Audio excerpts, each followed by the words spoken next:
নমস্কার, কেমন আছেন সবাই? আমি অর্পিতা। আমার নতুন আরেকটি ব্লগে আপনাদের সবাইকে স্বাগত জানাই। গত 6ই জুন ছিল সুইডিশ ন্যাশনাল ডে। আর ন্যাশনাল ডে মানে একটা জাতির জন্য অনেক আনন্দের আর গর্বের বিষয়।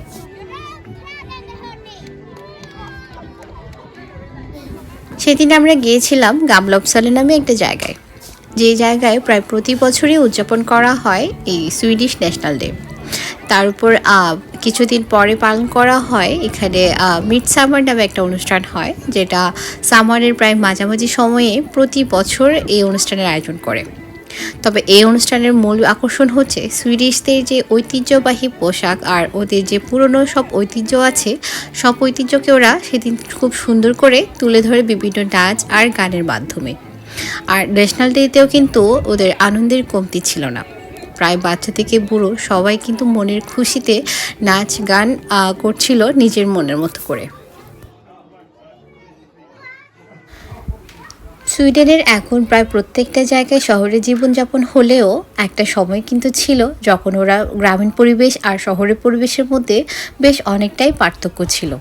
আর এই ভিডিওতে আপনারা যেসব চিত্রগুলো দেখছেন, এটাই কিন্তু তার অনেক বড় একটা প্রমাণ।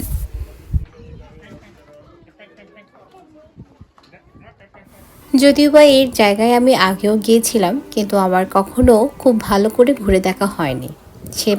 এবার আমার সৌভাগ্য হয়েছিল, অনেক কিছুই আমি দেখেছি যে তাদের জীবনযাত্রা আর তাদের পুরনো যে ঘরবাড়িগুলো ছিল সেগুলো দেখতে কেমন হয়।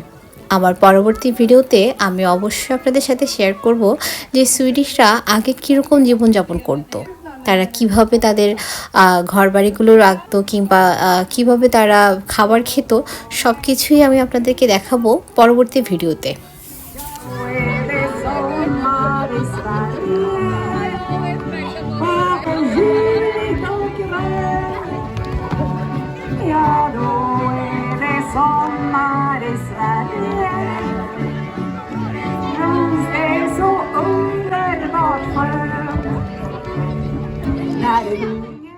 সবার সাথে সাথে আমরাও কিছুক্ষণ নাচে গানে তাল মিলিয়েছিলাম। পিছনে কিন্তু অনেক সুন্দর একটা সুইডিশ গান পরিবেশন করা হচ্ছিল।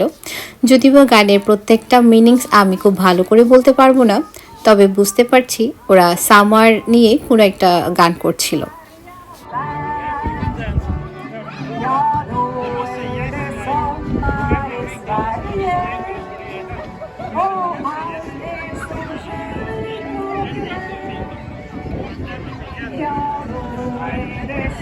সেদিনের ওয়েদারটা আমার জন্য খুব বেশি ভালো না হলেও সুইডিশদের জন্য ছিল অনেক সুন্দর একটা ওয়েদার, কারণ ওরা বাতাস আর রোদ দুটো থাকলে খুব বেশি এনজয় করে।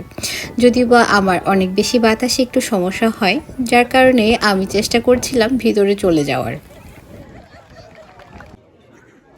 সেদিন আমি দেখলাম যে বাচ্চা থেকে বুড়ো সবাই অনেক সুন্দর করে ওরা মজা করছিল আর ওদের ট্রেডিশনাল পোশাকগুলো পরেছিল।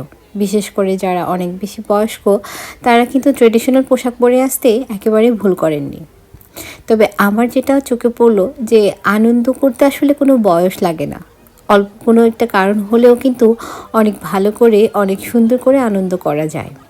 আর মনের মধ্যে যদি আনন্দ না থাকে, তাহলে অনেক ভালো কিছু দেখলেও সবসময় খারাপ মনে হবে আর আনন্দটা কখনোই আসবে না। তো যাই হোক, সবাই ভালো থাকুন, সুন্দর থাকুন আর সুস্থ থাকুন। দেখা হবে আমার পরের ভিডিওতে।